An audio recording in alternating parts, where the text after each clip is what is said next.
नमस्कार, मी पंजाब डक. आज आहे 7 जानेवारी 2026. मी माझ्या गावाच्या प्लॉटमध्ये आणि या ठिकाणी महाराष्ट्रातल्या शेतकऱ्याला अंदाज देणार आहे. कारण की काल काय झालं, नाशिकमध्ये बागवान तालुक्यामध्ये खूप ठिकाणी पाऊस झाला आणि शेतकऱ्याचं कांद्याचं नुकसान झालं. तर आता 7 जानेवारी म्हणजे उद्या 8, 9, 10 जानेवारी दरम्यान राज्यात उत्तरेकडून वारं सुटल्याच्या नंतर थोडी थंडी जाणवणार आहे. म्हणजे 3 दिवस तर थंडी आहे, पण राज्यात तुम्हाला सांगू इच्छितो की राज्यामध्ये 11 जानेवारी 12 आणि 13च्या दरम्यान परत राज्यात खूप ढगाळ वातावरण राहणार आहे. तुरळक ठिकाणी थेंब देखील पडते, उत्तर महाराष्ट्राकडे थेंब देखील राहणार आहे. म्हणून हा अंदाज लक्षाचा. सगळीकडे पाऊस पडणार नाही, पण सगळीकडे मात्र आभाळ खूप येणार आहे. 11 तारखेला तुम्हाला सांगू इच्छितो, इकडं सोलापूर जिल्हा, लातूर जिल्हा, नांदेड जिल्हा, इकडं चंद्रपूर, इकडं सांगली, सातारा, ह्या पट्ट्यामध्ये काय होणार आहे, तिकडं खूप आभाळ येणार आहे. म्हणजे 11 तारखेला खूप आभाळ येणार आहे. म्हणून हा अंदाज सर्व शेतकऱ्यांनी लक्ष द्यायचा. पण राज्यात मात्र ह्या 3 दिवस म्हणजे 8 जानेवारी, 9 आणि 10 तारखेपर्यंत राज्यात रात्रीच्या थंडी जाणवणार आहे, हे लक्ष द्यायचं.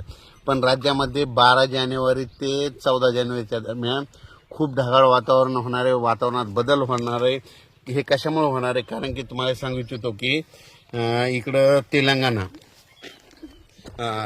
आंध्र प्रदेश तिकडं जरा जास्त ढगाळ वातावरण राहणार आहे. पण काय होणार आहे, तामिळनाडू राज्य आणि केरळ राज्यामध्ये एक कमी दाबाचा पट्टा तिथून जात असल्यामुळे काय होणार आहे, तिरुपती बालाजीकडे देखील 12, 13, 14च्या दरम्यान खूप असा पावसाळ्यासारखा पाऊस मध्ये तामिळनाडू राज्यामध्ये पडणार आहे, केरळ राज्यात देखील पडणार आहे. म्हणून हा अंदाज सर्व शेतकऱ्यांनी, त्या जिल्ह्यातल्या शेतकऱ्यांनी लक्ष द्यायचा.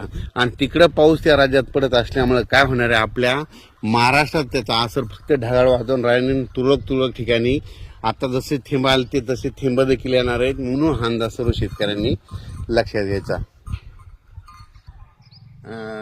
तामिळनाडूमध्ये चेन्नईकडं आणि तिरुपती बालाजी त्यात तिकडं काय होणार आहे की 11 आणि 12च्या दरम्यान तिकडं म्हणजे 12 ते 14च्या दरम्यान पावसाळ्यासारखा पाऊस पडणार आहे तामिळनाडू, केरळ राज्यामध्ये.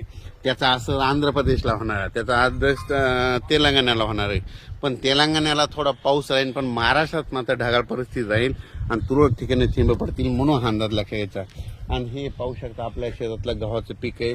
याला 3 पाणी झालेत आणि याला पेरताना लिओसिन लावलं होतं.